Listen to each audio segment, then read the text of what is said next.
அருமையானவர்களை, நாங்கள் இணைந்திருப்பது சங்கமம் வானொலியின் காலை நேர விடுதலையின் வெளிச்ச நேரம். இந்த வேளையிலும் எங்களுடன் தேவ ஊழியர் சகோதரி மிஸ்ஸஸ் அரியராஜா அம்மா இணைந்திருக்கிறார். வான்புறாவின் நேரத்திலே வானொலி அலங்கரிக்க இணைந்திருக்கிற ஊழியரை பரிசுத்தாவியானவர் தாமே நிரப்பி ஆசீர்வதித்து வழிநடத்துவாராக. தங்கு தடையின்றி எல்லா காரியங்களும் நடைபெற கர்த்தர் உதவி செய்வாராக. கர்த்தருடைய கரத்தில் ஒப்புவிக்கிறோம். பரிசுத்தாவியானவர் தாமே வழி நடத்துவாராக. பாடல்களோடு, துதிகளோடு, ஜெபங்களோடு, சாட்சிகளோடு, வேத வார்த்தைகளோடு வழி நடத்தப்படுகின்ற பொழுதும் கர்த்தருடைய ஆசீர்வதிக்கும் கரம் அவரோடு கூட இந்த வழி நடத்துவாராக. வானொலிக்கூடாக இணைந்து கேட்டுக்கொண்டிருக்கிற மறுவொலிப்பிலை கேட்கப் போகின்ற ஒவ்வொருவரையும் பரிசுத்தாவியானவர் தாமே நிரப்பி ஆசீர்வதித்து வழி நடத்துவாராக. வாழ்த்துவோம், ஆசீர்வதிப்போம். கர்த்தருடைய கரத்திலே அவரை ஒப்புவித்துக் கொண்டு இந்த வேளையிலும் வானொலி அலங்கரிக்க வான்புறாவின் நேரத்தில் இணைந்திருக்கிற அம்மாவிடம் படைப்போம். அவர் மீதியானவற்றை வழி நடத்துவார். ஆமேன். காட் பிளஸ் யூ அம்மா, வழி நடத்துங்க. ஆமென். ஆண்டவராகிய இயேசு கிறிஸ்துவின் இனிய நாமத்தில் உங்களை வாழ்த்துகிறேன். மீண்டும் சங்கமம் வானொலியின் ஊடாக உங்களை சந்திப்பதில் நான் மிக்க மகிழ்ச்சி அடைகிறேன்.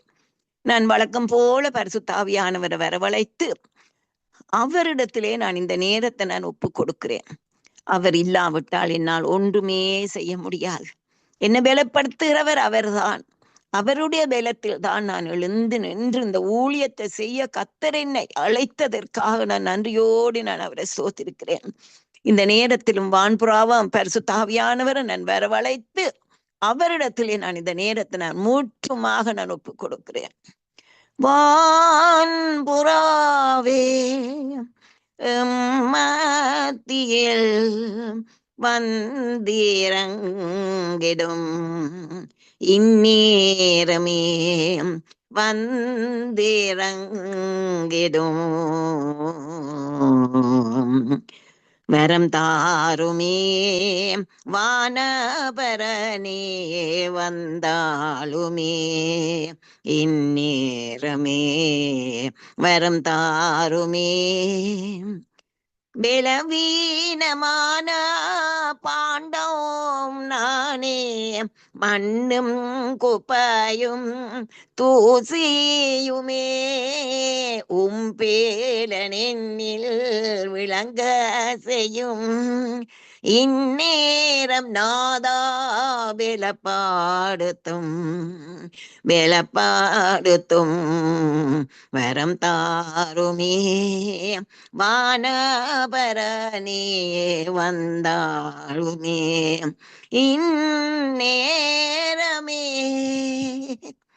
பரிசுத்தாவியானவரே, வான்புறாவா என் மேல் வந்து அமரும் ஆண்டவரே, நீங்கள் வராவிட்டால் என்னால் ஒன்றுமே செய்ய முடியாது.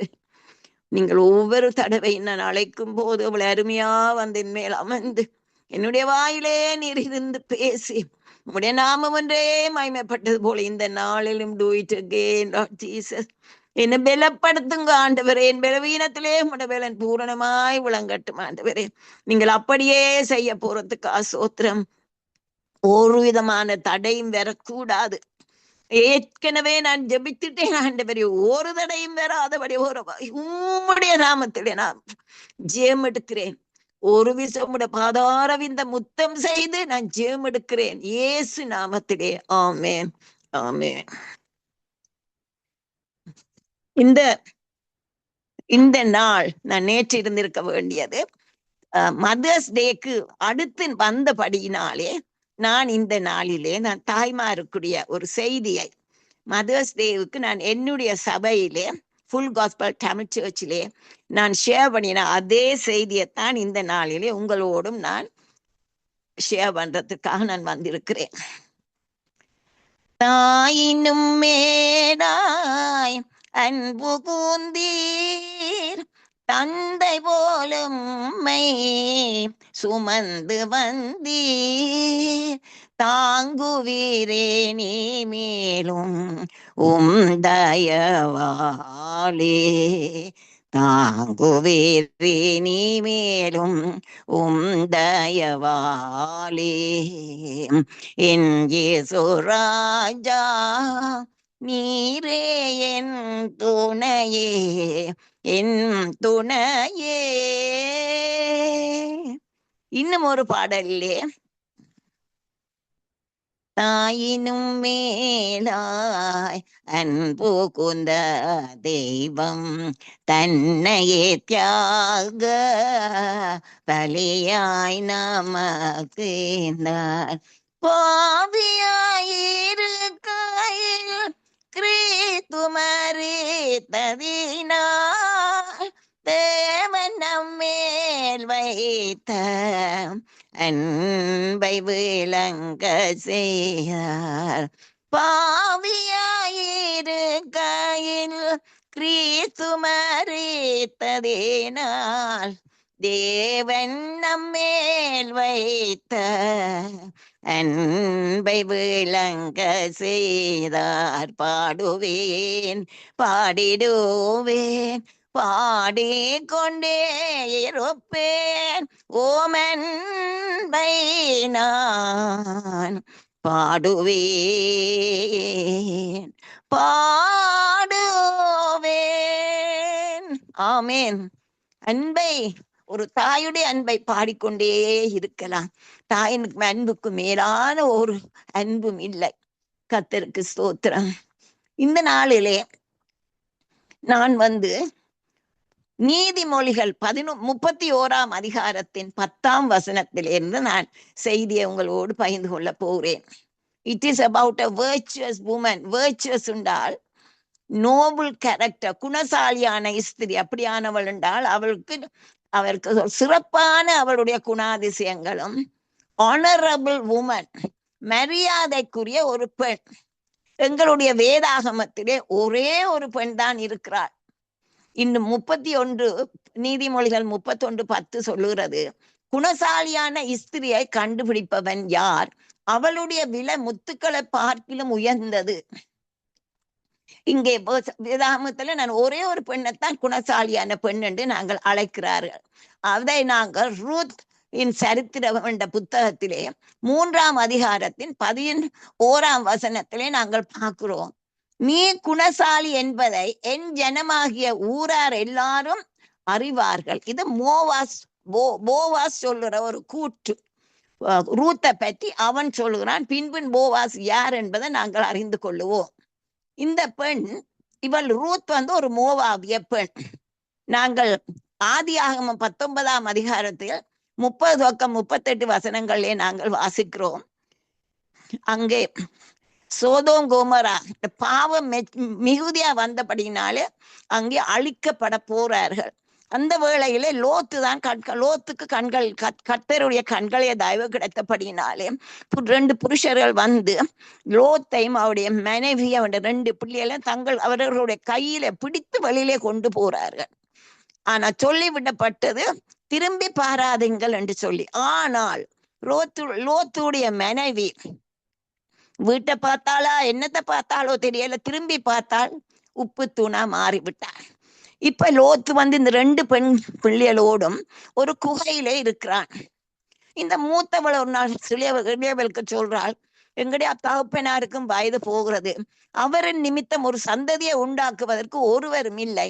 ஆகவே நானும் நீயும் அப்பாவுக்கு நாங்கள் மதுவை கொடுத்து அவரோடு நாங்கள் சேர்ந்து சந்ததியை உருவாக்குவோம் என்று சொல்லித்தான் மூத்தவளுக்கு கூடாக வந்ததுதான் மோவாபியர். 2வதுக்குரிய வந்தவர்கள் தான் அம்மோனியர். ஆனால் பாருங்கோ,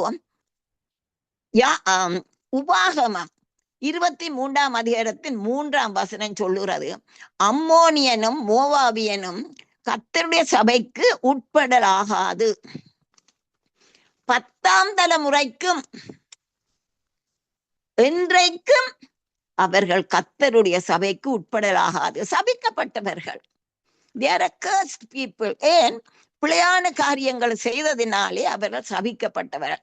அப்படிப்பட்ட ஒரு சபிக்கப்பட்ட ஒரு மோவாபிய பெண் இஸ்திரியை பற்றித்தான் இங்கே அவள் குணசாலியானவளாக மாறுகிறாள். அது எப்படி என்பதைத்தான் நாங்கள் இன்றைக்கு என்ன குணாதிசயங்கள் அவளை குணசாலியாக மாற்றினது என்பதைத்தான் இதை நாங்கள் பார்க்க போறோம். இங்கே நாங்கள் ரூத்தி எடுக்கும் பொழுது அவள் எங்கட ஜென்டைல்ஸ், அதாவது புறஜாதியார்கள் எவ்விதமாக ஆண்டவருக்குள்ள வரலாம், ரட்சிக்கப்படலாம் என்பதற்கு அவள் ஒரு ஷேடோ, ஒரு அடையாளமா இருக்கிறாள் என்பதை நாங்கள் அங்கே பார்க்கிறோம். இந்த ரூத்தை போலதான் நானும் ஒரு காலத்திலே நான் ஆண்டவரை அறியாத ஐ வாஸ் a gentile, கத்தரை அறியாத இடத்திலே நானும் இருந்தான். ஆனால் இயேசு கிறிஸ்துவின் இரத்தத்தால் நான் கழுவப்பட்டு நான் அவருடைய பிள்ளையானேன். யோவான் 1:12 சொல்லுகிறது, அவருடைய நாமத்தின் மேல் விசுவாசம் உள்ளவர்களாய் அவரை ஏற்றுக்கொண்டவர்கள் எத்தனை பேர்களோ அத்தனை பேர்களும் அவருடைய பிள்ளைகளாகும் படிக்க அவர்களுக்கு அதிகாரம் கொடுத்திருக்கிறாராம். பாருங்க, எனக்கும் அங்கே ஒரு பாட்டிலே ஆண்டவர் எனக்கு சொல்லி இருக்கிற 2 பாட்டுகள் நான் பாடுவேன். வழியோரமாய் கிடந்தேன், ஆதரவற்று கிடந்தேன், ஏசென்னை தேடி வந்து தம் ரத்தத்தால் கழுவினார், அவர் பிள்ளையுமானேன், அவர் சொந்தமுமானேன், அப்பா என்றழைக்கும் உரிமையும் பெற்றேன், பாடுவேன் பாடுவேன் பாடிக்கொண்டே இருப்பேன், ஏசென்னை ரட்சித்ததால் பாட்டு பாடுவேன். அடுத்தது இன்னொன்று, நான் உடைந்த பாத்திரமா இருந்த வேளையிலே, உடைந்த பாத்திரம் போன்ற என்னை தேடி வந்த அன்பை நான் மறப்பேனோ, ஆப்பா என்றழைக்கும் புத்திர சுவிகாரம் பெற்றேன், பிள்ளையாக மாற்றிய தயவை நினைந்து நன்றே கூறிடுவேன். பாருங்க, அந்நியலா நானும் இருந்தேன், ஆண்டவர் அறியாதவளா இருந்தேன். ஆனால் இயேசு கிறிஸ்துவின் ரத்தத்தை கழுவப்பட்டேன். அவருடைய பிள்ளையான அப்பாண்டு உரிமையோடு கூப்பிடத்தக்கதாக கத்தர் என்ன மாற்றினார். கத்தருக்கே ஸ்தோத்திரம் ஸ்தோத்திரம். இன்னும் இப்படிப்பட்ட குணசாலியான ஸ்திரீ, அவருடைய குணாதிசயங்களை நாங்கள் அறிந்து கொள்வது மிகவும் அவசியமாக இருக்கிறது. இந்த கதையை கொஞ்சம் சொல்லுவேன், ஆனால் சுருக்கமா சொல்லுகிறேன். எலிமெலேக்கு என்று ஒருவன் பெத்லெஹேமிலே இருந்தான். அவருடைய மனைவியின் பேர் நகோமி. அவைக்கு 2 ஆண் பெண்கள் இருந்தாலும் மக்லோன் கிலியோன் என்று 2 ஆண் பிள்ளைகள். அங்கே பெத்லெஹேம் என்றால் அப்பத்தின் வீடு. அந்த நேரத்திலே திடீரென ஒரு பஞ்சம் வந்தது. அந்த பஞ்சத்தின் நிமித்தமாக எலிமெலேக்கு அவர்களுக்கு பொறுமை இல்லை. கிட்டடியில இருந்த நாடுதான் மோவாப். ஆகவே இந்த மோவாப் தேசத்துக்கு போய் அங்கே தங்கி விட்டார்கள். கொஞ்ச காலத்தாலே எலிமெலேக்கு மரித்து போனார். இந்த 2 ஆண் மக்களும் மோவாபிய பெண்கள், பாருங்க, சாபத்தீடான இடத்துல உள்ள பெண்கள் எடுத்து 10 வருஷத்துக்கிட்ட அவர்களும் இறந்து போனார்கள். இப்போ நகோமி வந்து இந்த 2 மருமக்களோடும் தனிமையாக இருக்கிறார். இப்பொழுது அவள் கேள்விப்படுறாள், அங்கே ஆண்டவர் பெத்லெஹேமில் உள்ளவர்களை சந்தித்து அவர்களுக்கு அப்பம் எல்லாம் கொடுக்கிறார் என்று. அப்ப she decides to go back to Bethlehem. அப்ப இந்த 2 மருமக்களையும் கூப்பிட்டு, பிள்ளைகளே, நான் நீ கிளவியா போனேன், எனக்கு இன்னொருக்கா திருமணமாகி பிள்ளை பிறக்காது, பிறந்தாலும் அது நீங்க அவ்வளவு காலம் இருக்க முடியாது, ஆகவே நீங்கள் உங்கள் தாய் வீடுகளுக்கு போங்கள் என்று சொல்லி 2 பேரும் முதல் மறுத்தார்கள். பின் அவள் ஒரு பால் மாமியார கிஸ் பண்ணிட்டு அவள் போட்டாள். ஆனா ரூத் அப்படி அவள் செய்யவில்லை. ரூத் என்ன சொல்கிறாள், அங்கே நாங்கள் வாசிக்கிறேன், நான் அது உடனே வாசிக்கலாம். 1ஆம் அதிகாரத்தின் 16-18 வசனங்களே அவள் சொல்லுகிறாள், நகோமி சொல்லுகிறாள், இதோ உன் சகோதரி தன் ஜனத்தாரிடத்துக்கும் தன் தேவர்களிடத்திற்கும் திரும்பி போய்விட்டாளே, நீயும் உன் சகோதரியின் பிறகு நீ திரும்பி போன்னு சொல்லுறாள். அதற்கு ரூத் சொல்லுறாள், நான் உம்மை பின்பற்றாமல் உம்மை விட்டு திரும்பி போவதற்குறித்து என்னோட நீ பேச வேண்டாம். நீ போகும் இடத்திற்கு நானும் வருவேன், நீ தங்கும் இடத்தில் நானும் தங்குவேன். உம்முடைய ஜனம் என்னுடைய ஜனம், உம்முடைய தேவன் என்னுடைய தேவன். நீர் மரணமடையும் இடத்தில் நானும் மரணமடைந்து அங்கே அடக்கம் பண்ணப்படுவேன். மரணமே அல்லாமல் வேறொன்றும் உம்மை விட்டு என்னை பிரித்தால் கர்த்தர் அதற்கு சரியாகவும் அதற்கு அதிகமாகவும் எனக்கு செய்ய கடவார் என்று சொல்றாள். பாருங்க, இவ்வளவு சொன்ன பொழுது நகோமி அண்டர்ஸ்டாண்ட் பண்றாள், இவள் எவ்வளவு மன உறுதி உள்ளவளா இருக்கிறாள் என்று பாருங்க. ஒரு இளம் விதவை, மன உறுதி. என்ன நடந்தது என்றால், இங்கே நகோமியினுடைய அவளுடைய சாட்சியான வாழ்க்கை. நகோமி வந்து ஆங்கிலத்துல சொல்ல போனால் Naomi's life was a powerful witness to the reality of God.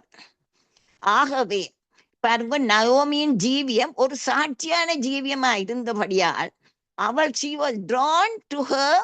நகோமியின் கிட்டவாக இழுக்கப்பட்டால் நகோமியுடைய தெய்வத்தையும் அவள் ஆராதிக்கிற அளவுக்கு அவள் ஏற்றுக்கொண்டாள். சாட்சியான ஜீவியம் எங்களுக்கும், நாங்களும் எங்களோட சாட்சி, நாங்களும் எத்தனையோ பேர் மாமியாரா இருக்கிறோம், மருமகளா இருக்கிறோம். எங்களோட சாட்சியான ஜீவியம் எங்களோட ஒருவேளை எங்களுடைய அயலாரோ, ஒருவேளை maybe you are married to a Hindu or somebody, அப்படி இருந்தால் உங்களுடைய லைஃபினாலே, அந்த சாட்சியினாலே அவர்களும் எங்களுடைய தேவனை அறியக்கூடியதாக. அப்ப எங்களுக்கு ஒரு ரெஸ்பான்சிபிலிட்டி இருக்குது. நாங்கள் ஒரு லைஃப் ஆஃப் விட்னஸ் நாங்கள் வாழ வேண்டும் என்று. அப்படி சொல்றா, நீ போற இடத்துக்கு நான் வருவேன், உன்னை விட்டு பிரிக்க இயலாது என்னன்னு சொல்றார். அப்ப நயோமி கண்டுட்டார், இவள் இவ்வளவு மன உறுதியா இருக்கிறேன்னு சொல்லிதான் இவ்வளவு முதலாவது குணம். இவள் ஒரு மன உறுதி உள்ளவளாக இருக்கிறார். அடுத்து நாங்கள் பார்க்கிறோம், இவள் அந்த தேவன் நகோமியின் தெய்வத்தை எடுத்துக்கொண்டால் அந்த ஐடல்ஸ், அந்த விக்கிரகங்கள் எல்லாவற்றையும் விட்டு விட்டார். தேவனை தன் உள்ளத்திலே அவள் ஏற்றுக்கொண்டாள். இன்னும் நாங்கள் பார்க்கிறோம், அங்கு ரூத் 1:15 ரூத் தன் ஜனத்தினிடத்திற்கும் தன் தேவனிடத்திற்கும் தன்னுடைய தேவர்களிடத்திற்கும் திரும்பாமல் அதான் விக்கிராராதனையை விட்டு மெய்த்து வைத்த தெய்வத்தை தழுவினாள் என்று நாங்க பார்க்கிறோம். அதோட that is she has taken the correct choice. அவருடைய தெரிவு சரியான ஜீவியத்தை தெரிந்து கொண்டார். the right choice, சரியான தெரிந்து கொள்ளல் அவளுக்கு ஆண்டவருக்குள்ள வந்தது. அது ஒரு சரியான ஒரு தெரிவாக இருந்தது என்பதை நாங்கள் பார்க்கிறோம். எனக்கும் ஒரு பாட்டிலே, நல்ல பங்கை நான் தெரிந்து கொண்டேன், கர்த்தரன் பங்குமென் சுதந்திரமும், அவரை என் மகிமையும் என் ஜீவனும், அவருக்கே புகழ் மாலை சூட்டிடுவேன், புகழ் மாலை சூட்டி மகிழ்ந்திடுவேன். அப்ப பாருங்க, அவளுடைய அந்த சரியான தெரிந்து கொள்ளுதல் அவளுடைய குணாதிசயங்களில் ஒன்றாயிருந்தது. இன்னும் நாங்கள் இவர்கள் திரும்பி போகும் காலம் வந்து வாட்கோதுமை அறுப்பின் தொடக்க காலமாக இருந்தது. அங்கே வந்து ரூத் வந்து அவளோட மாமியாரை இவ்வளவு அருமையா நேசித்தாள். she was very faithful, loving, selfless, தன்னலமற்ற ஒரு ஜீவியம். மதரின் லாக்காக இவ்வளவோ செய்கிறாள், இவ்வளோ கஷ்டப்பட்டு உழைக்கிறாள். இதெல்லாம் அவளுடைய நல்ல குணாதிசயங்களாக இருந்தது என்பதை நாங்கள் பார்க்கிறோம். இன்னும் இப்ப என்ன செய்கிறாள், அவள் வந்து மாமியாருக்கு சொல்லி போட்டு வயலுக்கு வந்து கதிர் பொறுக்க போகிறாள். அங்கு வந்து அவள் போன வயல் வந்து போவாசுடைய வயலா இருந்தது. போவாஸ் வந்து எலிமெலேக்கின் ஒரு சொந்தக்காரன். இது வேதம் சொல்லுகிறது. அங்கே ரூத் 2:3 அது தற்செயலா அந்த வயலுக்கு போன. நான் சொல்வேன் தற்செயலா அல்ல, ஆண்டவருடைய தீர்மானத்தின்படிதான் அவள் அங்கே போறாள். அவள் அங்கே போய் அந்த கண்காணியை கேட்டு, நான் பொறுக்கிறேன், கதிர் பொறுக்கிறேன் என்று சொல்லி அவள் அங்கே கதிர் பொறுக்கிறத நாங்கள் பார்க்கிறோம். இந்த கதிர் பொறுக்கே அந்த நேரத்திலே போவாஸ் வருகிறான். இவளை கண்டுட்டு கண்காணியை கேட்கிறாள். இவள் யார் என்று அவள் முழு சரித்திரத்தையும் சொல்றாள். இப்படி நகோமியுடைய மருமகள் மோவாபிய பெண், என்ன கேட்டா நான் விட்டுட்டேன், அப்படி இப்படின்னு. இதுக்கிடையில் போவாசும் எல்லா இடத்திலும் கேள்விப்பட்டிருக்கிறாள் இவள் எவ்வளவு விதமாக மாமியார கேர் பண்ணி செய்கிறாள். ஆகவே இங்க இவள் வந்து அந்த இடத்தில இவள் வந்த உடனே நான் அதை வாசிக்கிறேன். அருமையான அப்ப போவாஸ் வந்து இவளுக்கு சொல்லுறான், நீ ஒரு இடம் போக வேண்டாம், நீ இங்கே இரு, என்னுடைய ஊழியக்காரரோட இரு, உனக்கு தண்ணி வேணுமானால் அவருக்கு கொண்டு வர்ற தண்ணி குடத்திலேருந்து தண்ணி குடி. இவ்வளவு ஒரு அன்பாக இவள் கதைக்கிறான். அப்பொழுது ரூத் வந்து அவள் தரையிலே முகங்குப்புற விழுந்து வணங்கி நான் அந்நிய தேசத்தாளா இருக்க நீர் என்ன விசாரிக்கும்படி எனக்கு எதினாலே உம்முடைய கண்களில் தயவு கிடைத்தனால். பாருங்க, வந்து காலடியில விழுந்து தன்னை தாழ்த்துகிறாள். அவருடைய தாழ்மையான குணத்தை நாங்க பார்க்கிறோம். அதற்கு போவாஸ் சொல்லுறான்,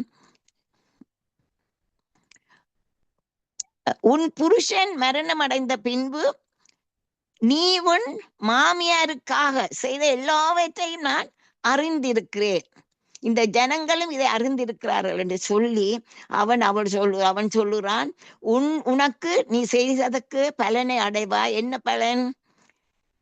இஸ்ரவேலின் தேவனாகிய கர்த்தருடைய செட்டுகளின் கீழே அடைக்கலமாய் வந்தவன் உனக்கு அவராலே நிறைவான பலன் என்று சொல்லி அங்கே போவாஸ் அவளை வாழ்த்துகிறதை நாங்கள் பார்க்கிறோம். இங்க வந்து நானும் ஒரு கற்பனையான ஒரு ஒரு ஒரு பிக்சர் ஒன்றை நான் வைக்கிறேன். இவள் வந்து போவாசுடைய காலடியிலே வந்து விழுகிறாள். அவள் வந்து விழும்பொழுது போவாஸ் அவளை எப்படியும் தூக்கி விட்டிருப்பான். அப்படி அவள் கொடுக்கிற வசனம் என்ன? இஸ்ரவேலின் தேவனாகிய கர்த்தருடைய செட்டையின் கீழ் வந்த உனக்கு நிறைவான பலன். அது அப்படியே நடந்தது. என்னுடைய வாழ்க்கையிலும் அங்கே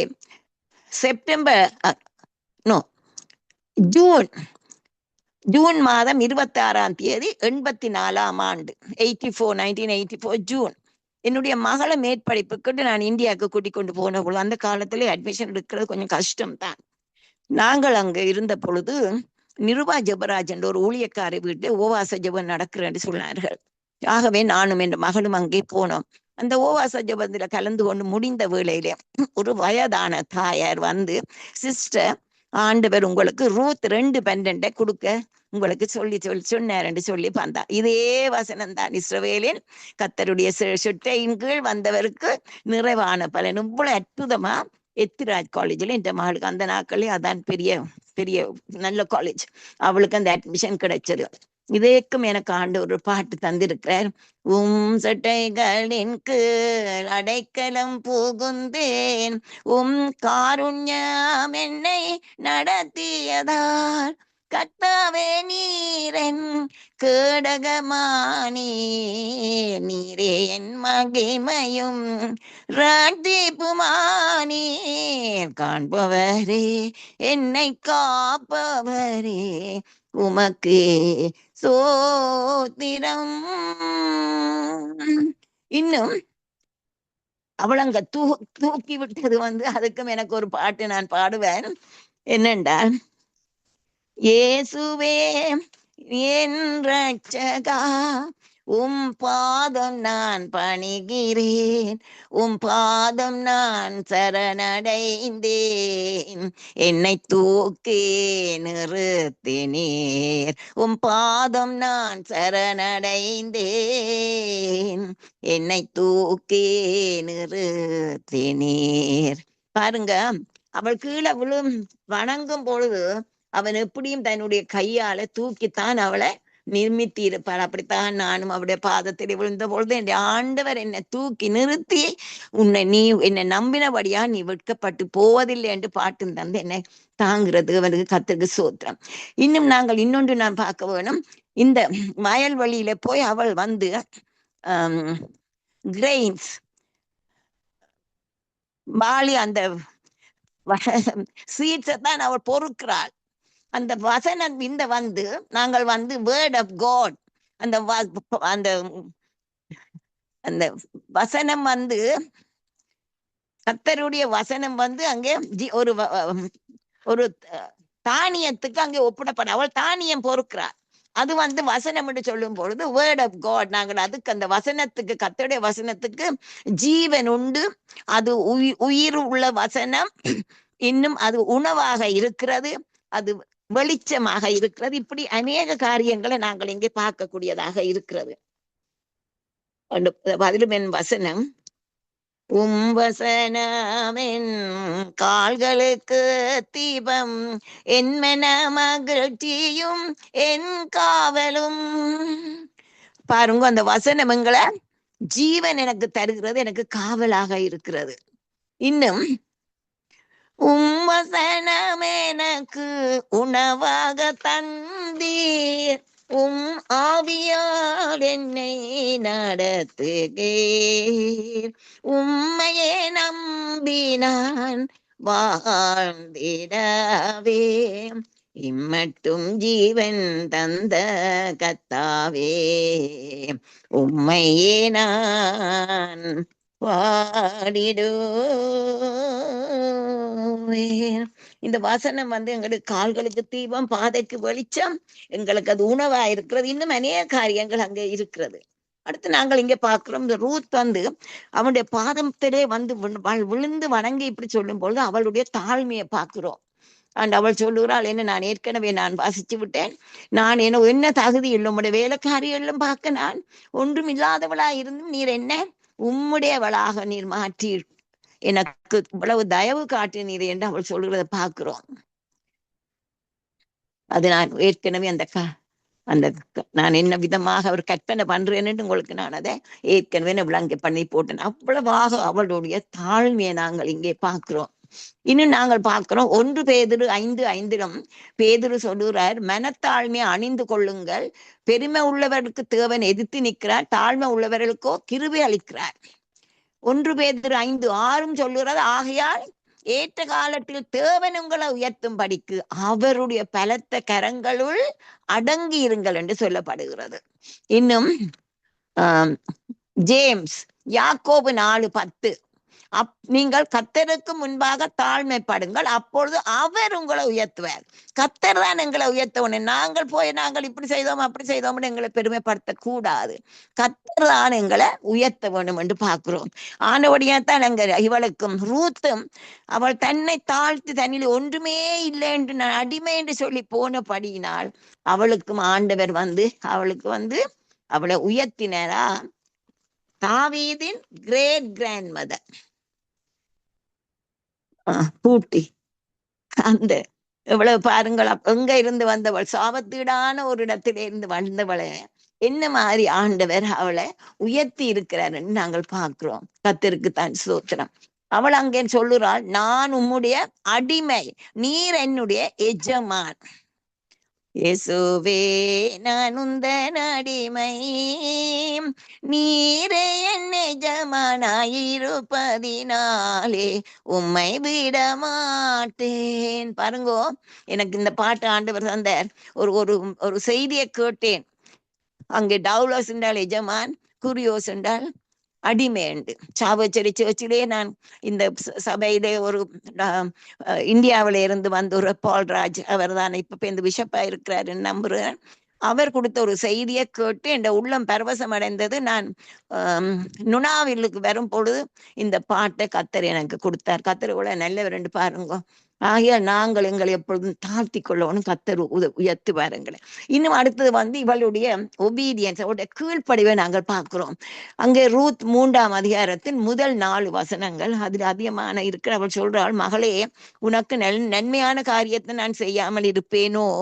நான் அதை வாசிக்க நேரம் இல்லை. ஆனபடியால் அவள் சொல்லுறாள், நீ குளித்து எண்ணெய் பூசி உன் வஸ்திரங்களை உடுத்தி கொண்டு நீ போய் களத்திலே போவாஸ் இருக்கிற இடத்துக்கு நீ போண்டு எல்லா இன்ஸ்ட்ரக்ஷன்ஸ் எல்லாம் அவள் அங்க கொடுக்கிறாள். அவள் சொன்ன காரியங்கள்ல சிலது அவளுக்கு ரூத்துக்கு ஒரு முரண்பாடான காரியமா இருக்கும். ஆனால் அவள் மாமியார் அவளுக்கு தெரியும், தன்னுடைய மாமி தனக்கு நன்மையான காரியங்களை தான் செய்வாள் என்று. எல்லா விதத்திலும் அவள் அங்கே கீழ்ப்படுகிறத பார்க்கிறோம். முதலாவது அங்க சொல்லப்படுகிறது, நீ குளித்து வாஷ் தை செல்ஃப். இங்க குளிக்கிறன்னு சொல்லும் பொழுது இங்க இவள் ரூத் ஒரு மணவாட்டியை தன்னுடைய மணவாளனை எப்படி சந்திக்க போகும் பொழுது என்ன ஆயத்தத்தோட போறாளோ அப்படியே இங்க இவள் செய்கிறத நாங்கள் பார்க்கிறோம். இங்கே நாங்களே கொண்டு வரலாம். எங்களோட மணவாளன் வரும் பொழுது நாங்கள் எப்படி ஆயத்தமா என்ன விதமா இருக்க வேணும் என்றதை நாங்களே சொல்லலாம். ஆனா அது இன்னொரு டாபிக், இன்னொரு முறை கத்தருக்கு சித்தமான. இங்கே நாங்கள் பார்க்கிறோம், குளித்து அவள் என்ன செய்கிறாள், குளித்தருக்கும் எங்களுக்கும் வசனமும் எங்களை கழுவுகிறது, இயேசு கிறிஸ்துவின் ரத்தமும் எங்களை கழுவுகிறது. ரத்தமே ரத்தமே இயேசு சிந்தின ரத்தமே என் பாவங்களே கழுவினதே. பாருங்க, பரிசுத்தர் எனக்காக பலியானாரே. அவருடைய ரத்தம் என்னை கழுவினது. இன்றும் இயேசு கிறிஸ்துவின் ரத்தம் பாவியை அவருடைய பாவங்களை கழுவ வல்லதாக இருக்கிறது. கல்வரி கருணை நாதா, என் பாவங்களை கழுவி நீரேயும் திரு ரத்தத்தால் உந்தன் தியாகத்தை நினைக்க இந்த உள்ளம் ஒரு புதையா. பாருங்க, கர்த்தருடைய அந்த ரத்தம், கல்வாரி ரத்தம் என்னை கழுவினது, எங்களை இன்றும் கழுவ வல்லது. இன்னும் நாங்கள் அடுத்ததாக நாங்கள் பார்க்கிறோம் இயேசு கிறிஸ்துடைய உபதேசம், அவருடைய வசனம். அங்கே யோவான் 15:3 இயேசு சீஷர்களுக்கு சொல்லுகிறார், நான் உங்களுக்கு சொன்ன உபதேசத்தினாலே நீங்கள் இப்பொழுது சுத்தமானீர்கள். அடுத்ததாக வசனமும், இப்ப நாங்கள் பார்த்தோம், அவள் குளித்து விட்டாள், வாஷ் பண்ணிட்டாள். அடுத்ததாக அவருடைய இந்த வசனம் கழுவினது என்னென்ன விதமாக கழுவப்படுகிறன்னு பார்க்கிறோம். வசனத்தினால கழுவப்பட்டோம், நாங்கள் அவருடைய இரத்தத்தினாலே கழுவப்படுகிறோம், இன்னும் ஆவியினாலும், பரிசுத்த ஆவியினாலும் நாங்கள் கழுவப்படுகிறோம்னு பார்க்கிறோம். அங்கே 1 கொரிந்தியர் 6:11 பவுல் அப்போஸ்தலன் சொல்லுகிறார், நீங்கள் ஆவியினாலே நீங்கள் கழுவப்படுகிறீர்கள் என்று சொல்லி. இன்னும் அது நான் வாசிக்கிறதுக்கு எனக்கு நேரம் இல்லை. இன்னும் 2 தெசலோனிக்கேயர் 2ஆம் அதிகாரத்தின் 13ஆம் வசனத்திலே, நீங்கள் ஆவியினாலே பரிசுத்தமாக்கப்படுகிறதினாலும் சத்தியத்தை விசுவாசிக்கிறதினாலும் அடையும்படிக்கு தேவன் உங்களை தெரிந்து கொண்டார் என்று சொல்லி. என்னென்றால் அங்கே சுவிசேஷத்தை கேட்டு கர்த்தர் அவளை ரட்சிக்கப்படும் பொழுது ஆவியானவர் அவர் மேல் வருகிறதாலே அந்த ஆவியினாலும் நாங்கள் சுத்தப்படுகிறோம். ஆகவே வசனம் 3 காரியங்களை செய்கிறது. எங்களை முதலாவதாக நாங்கள் இரத்தத்தால கழுவப்படுகிறோம், வசனத்தால கழுவப்படுகிறோம், ஆவியினால். இந்த 3 நாளில் நாங்கள் கழுவப்பட வேண்டியவளாக இருக்கிறது.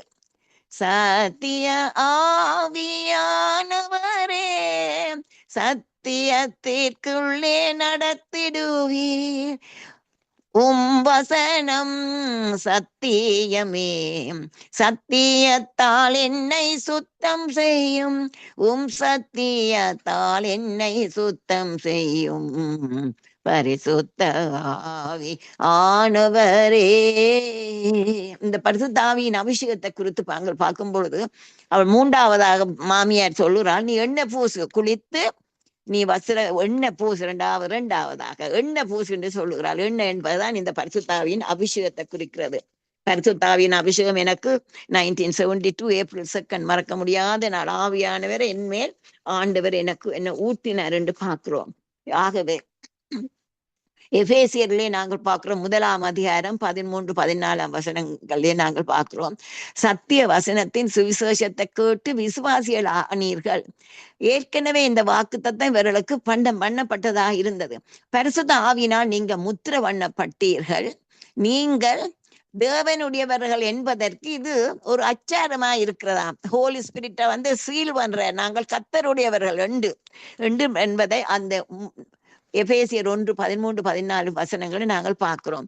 இன்னும் அப்போஸ்தலர் 19:2 பவுல் அப்போஸ்தலன் அங்க இருந்தவர்களை கேட்கிறார், நீங்கள் பரிசுத்த ஆவியை பெற்றீர்கள். அவர் சொல்றாரு, இதை பற்றி நாங்கள் ஒரு நாளும் கேள்விப்பட்டதே இல்லைன்னு சொல்லுகிறாரு. ஆகவே இங்க அவளுக்கு முதல் குளித்து எண்ணெய் பூசி இப்ப வஸ்திரங்களை எடுத்துக்கொண்டு போன்னு சொல்றாள். அங்க நாங்கள் எஸ்தர் ராஜாவை காண போகும் பொழுது அவள் ராஜவஸ்திரம் தரித்து கொண்டு போனாள்.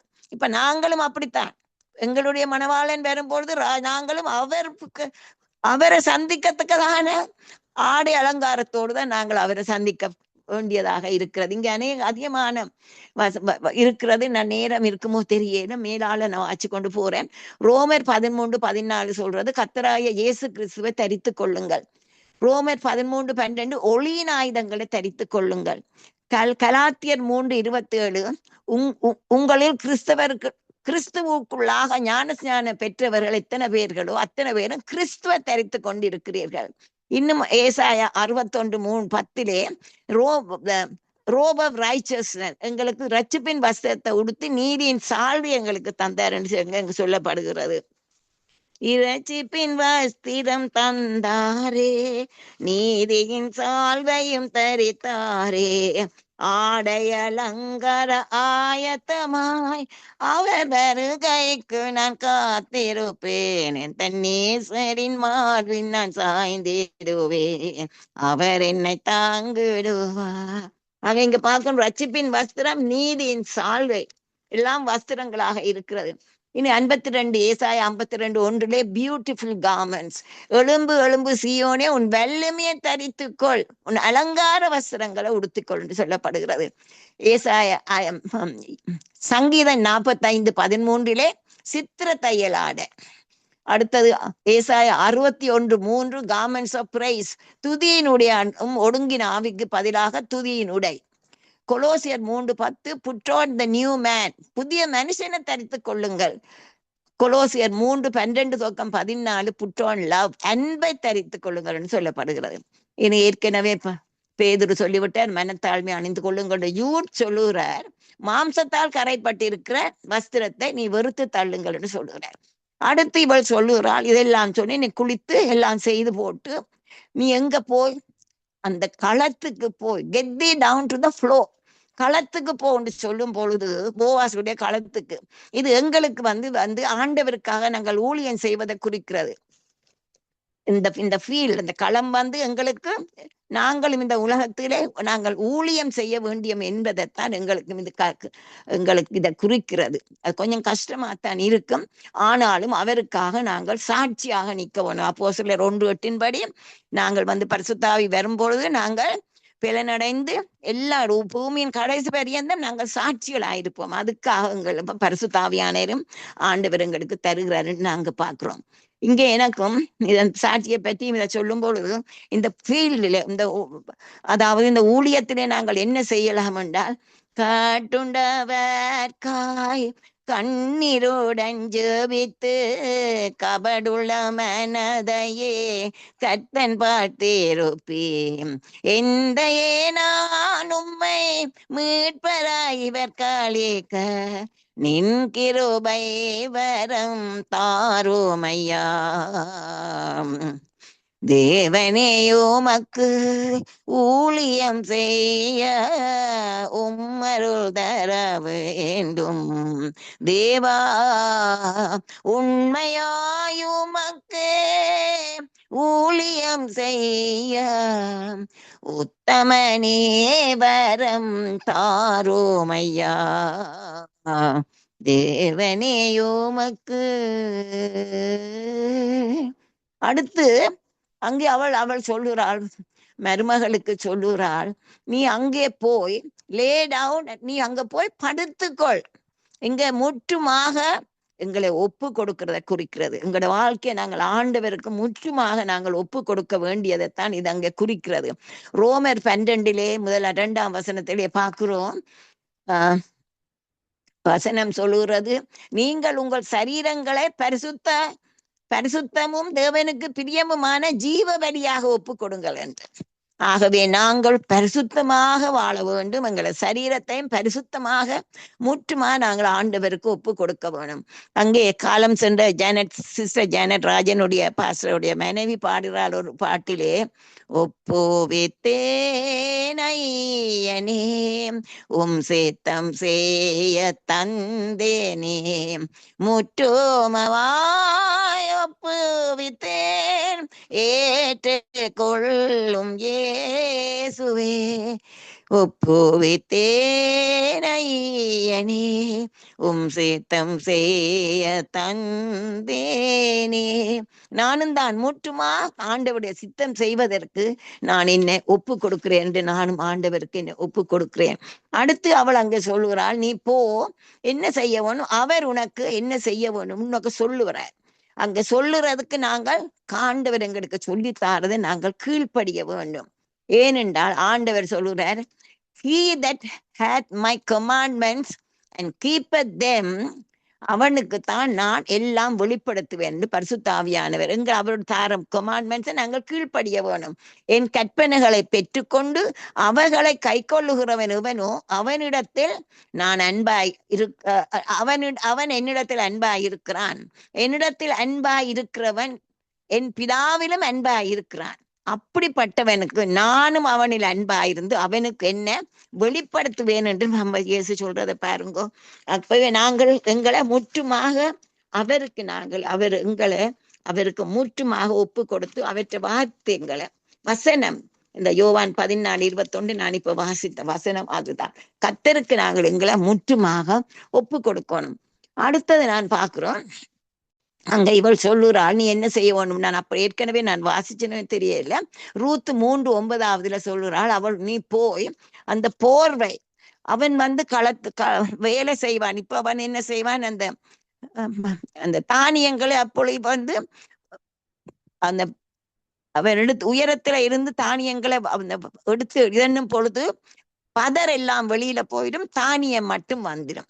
அவன் அவ்வளவு வேலை செய்து போட்டு புசித்து குடித்துட்டு களைத்து போய் அவன் படுப்பான். அப்ப இவள் சொல்லி விடுகிறாள், என்னண்டா, நீ போய் அது அவர்களுடைய இஸ்ரவேல் அந்த ஜனங்களுடைய ஒரு ஒரு ஒரு அவர்களுடைய ஒரு விதமான ஒரு கல்ச்சர் என்னவென்றால், ஒருவன் மரித்து அவனுக்கு பிள்ளைகள் இல்லை.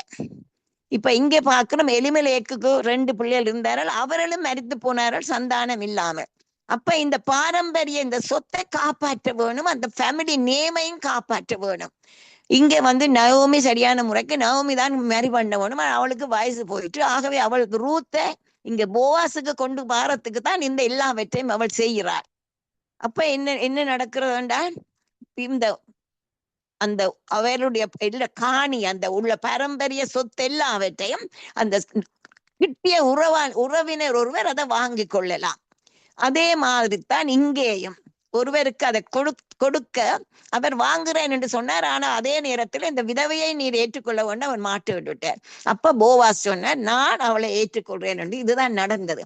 அப்ப இப்ப சொல்லி கொடுக்கிறாள் என்னென்றால், அவர் போர்த்து கொண்டிருப்பார், நீ அவரை காலடியிட மெல்லமா போய் அந்த போர்வையை எடுத்து நீ அதுக்குள்ள நீ போயிடுன்னு சொல்லி. இவளுக்கு இது பாருங்க, யோசிச்சு பாருங்க, இப்படியான ஒரு காரியங்களை நாங்கள் செய்வோமா? எங்களுக்கு அவளுடைய கல்ச்சர் அப்படி இல்லை. அப்படி இருக்க அவள் என்ன செய்கிறாள், ரூத் மாமியாருடைய சொல்லுக்கு கேட்டு கீழ்ப்படிந்தவள் செய்ததினாலே அவள் உயர்த்தப்பட்டாள். அதேதான் பாருங்க, நாங்களும் எப்பொழுதும் ஆண்டவருடைய கட்டளைகளுக்கு எல்லாவற்றுக்கும் நாங்கள் கீழ்ப்படியும் பொழுது அவர் எங்களை தன்னுடைய போர்வையினாலே போர்த்து கொள்ளுவார்.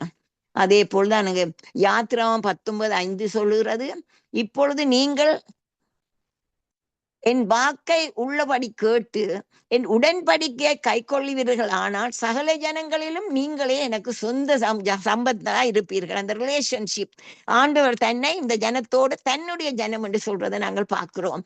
இன்னும் உபாகமம் 14:2, நீங்கள் உங்கள் தேவனாகிய கர்த்தருக்கு பரிசுத்த ஜனங்கள் பூமியின் மீதெங்கும் உள்ள எல்லா ஜனங்களிலும் பார்க்க அவர் உங்களையே கர்த்தர் தமக்கு சொந்த ஜனமா இருக்கும்படி தெரிந்து கொண்டாருன்னு சொல்லி அங்க ரூத் 3:10 அதிலே நாங்கள் பார்க்கிறோம்.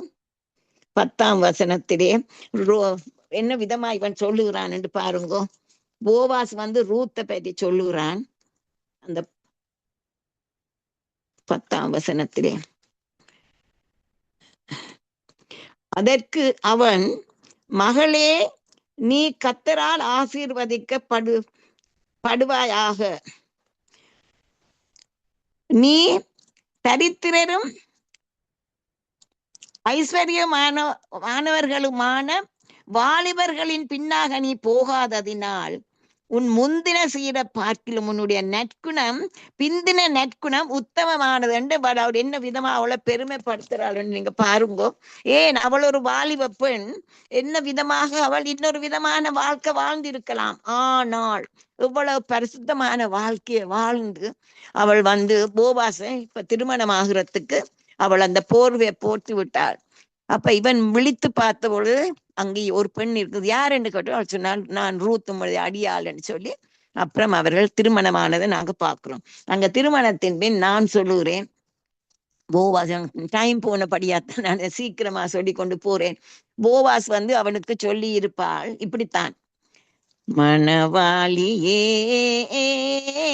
மணவாளியே, உன்னை என் மணவாட்டி ஆக்கினேன்.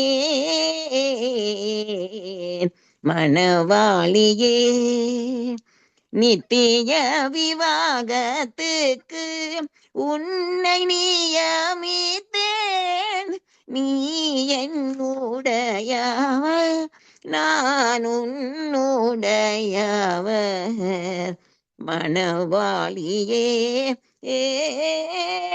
மணவாளியே, உன்னை மணவாட்டி ஆக்கினே. மணவாளியே நித்திய விவாகத்துக்கு உன்னை நியமித்தேன். நீ என் உடையவள், நான் உன்னுடையவர். இப்படியாக அவள் சொல்லி இருப்பாள். இந்த பாட்டு எனக்கும் ஆண்டவர் 2000 ஏப்ரல் 28 காலை நான் ஜெபித்துக் கொண்டிருந்த வேளையிலே என் ஆண்டவர் இந்த பாட்டை தந்து, மணவாளியே மணவாளியே, உன்னை என் மணவாட்டி ஆக்கினேன் என்று என்னுடன் பட்சமா பேசி என்னை சந்தோஷப்படுத்தின வேளையிலே கொடுத்த இந்த பாட்டை நான் கடைசியாக பாடி என் செய்தியின் முடிவுக்கு நான் கொண்டு வருவேன். உலக தோற்றத்திற்கு முன்னே உன்னை தெரிந்து கொண்டேன், உன்னை பேர் சொல்லி அழைத்தேன். என் ரத்தம் சிந்தி உன்னை மீட்டு கொண்டேன். என் ஆவி உன்னில் தங்க என் பிள்ளையும் ஆக்கினேன். மணவாளியே, உபத்திரவத்தின் குகையில் உன்னை தெரிந்து கொண்டேன். இதோ நான் உன்னை புடமிட்டேன். ஒருவனை அவன் தாய் தேற்றுவது போல் நான் உன்னை தேற்றுவேன், நீ தேற்றப்படுவாய். மணவாளியே, குயவன் கை களிமண் போல் நீ என் கையில், உன்னை நான் எனக்காக தெரிந்து கொண்டேன். உன்னில் என் மகிமை விளங்கும்படி செய்வேன். நீ என்னுடன் இருக்க உன்னை நான் சேர்த்து கொள்வேன். மணவாளியே மணவாளியே, உன்னை என் மணவாட்டி ஆக்கினேன். மணவாளியே.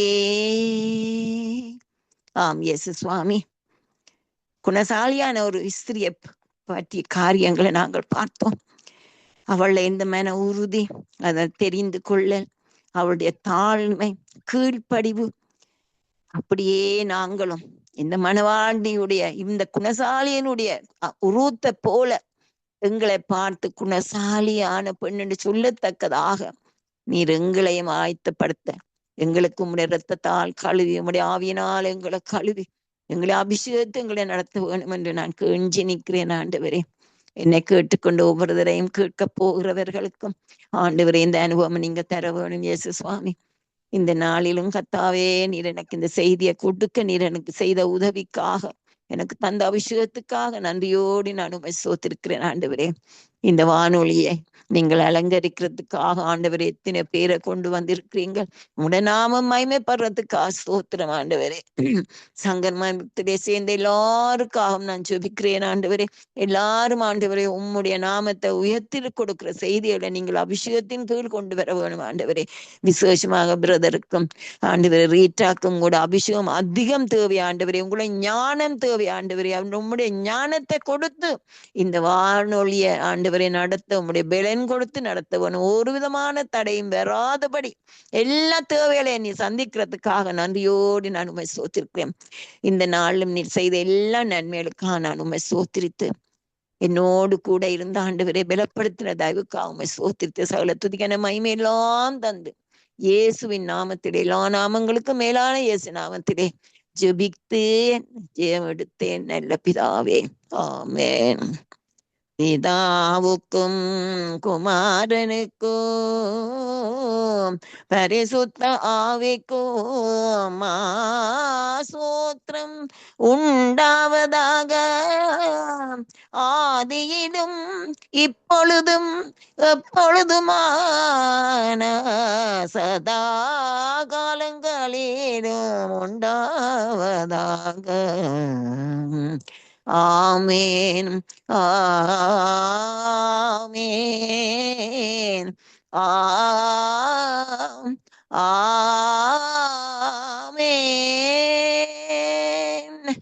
ஆமென். ஆமென். நன்றி ஆண்டவரே. ஆமேன் ஆமேன்.